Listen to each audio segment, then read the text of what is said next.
Good evening students, welcome to study with Preksha 5483।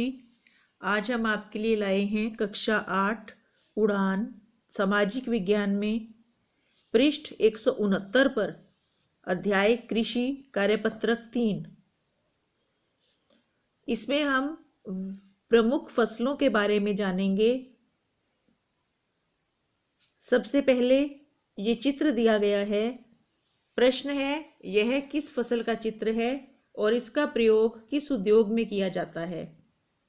तो हम देख रहे हैं ये स्पष्टतः कपास का चित्र है और इसका प्रयोग वस्त्र उद्योग टेक्सटाइल इंडस्ट्री में किया जाता है।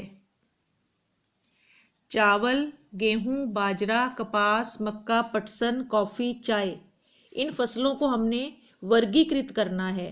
हमने बताना है कि वे नकदी फसल हैं या खाद्य फसल हैं या पेय फसल हैं। तो नकदी फसल वे फसलें होती हैं जो केवल अपने उपयोग के लिए नहीं उगाई जाती, बल्कि बाजार में बेचकर धन लाभ कमाना एक प्रमुख उद्देश्य होता है।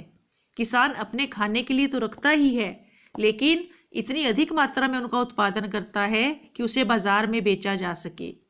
तो सभी फसलें दो तरह की हैं, नकदी खाद्य या नकदी और पेय, क्योंकि अब वस्तु विनिमय व्यवस्था तो खत्म हो गई कि फसल दे दी और कपड़े ले लिए, फसल दे दी और तेल ले लिया।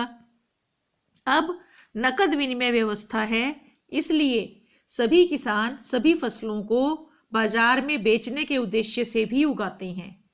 तो चावल नकदी और खाद्य फसल है, कपास नकदी फसल है, गेहूं नकदी और खाद्य फसल है, चाय नकदी और पेय फसल है, बाजरा खाद्य फसल है और आजकल इसके उत्पादन पर बहुत जोर दिया जा रहा है, इसलिए ये एक नकदी फसल भी है।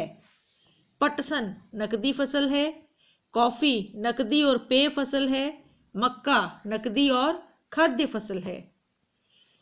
कौन सी फसल विश्व में सर्वाधिक लोगों के द्वारा अनाज के रूप में प्रयोग की जाती है? इसका उत्तर है गेहूं और चावल विश्व में सर्वाधिक लोगों के द्वारा अनाज के रूप में प्रयोग की जाती हैं। अब इनको मिलान कीजिए। चाय कहाँ होती है? चाय क्या है? एक पेय फसल। कॉफी ब्राजील में होती है।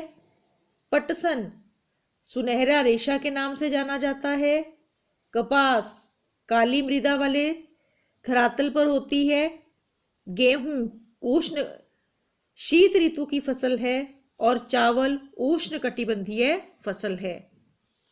कृषि का हमारे लिए क्या महत्व है? कोई 5 तथ्य बताने हैं। 3 मैंने लिखे हैं, 2 आप लिखेंगे।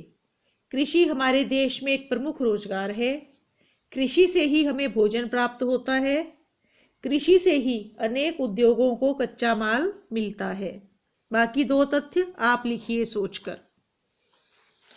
छठा प्रश्न है, चित्र देखकर कृषि और फसलों को प्रभावित करने वाले मानवीय कारकों की सूची बनानी है। ये देखिए, इसमें मानवीय कारक कौन से हैं और भौतिक कारक कौन से हैं। भौतिक कारक हैं सूर्य का प्रकाश, वर्षा, तापमान, मृदा और ढाल। मानवीय कारक हैं श्रम, खाद, बीज, रसायन और मशीनरी। 7वें प्रश्न में देखिए, नीचे दिए गई कृषि गतिविधियों और फसल के चित्रों को पहचानें और उनके नाम लिखें बॉक्स में। ये बाजरा की फसल है, इसे हम ऊपर आए हुए इन अंकुरों की वजह से पहचान सकते हैं। गेहूं, चावल, केला और इसके आगे ये गन्ना और ये कॉफ़ी के बागान का चित्र है। ये वीडियो यहाँ समाप्त होता है। देखते रहिए स्टडी विद प्रेक्षा 5483। धन्यवाद।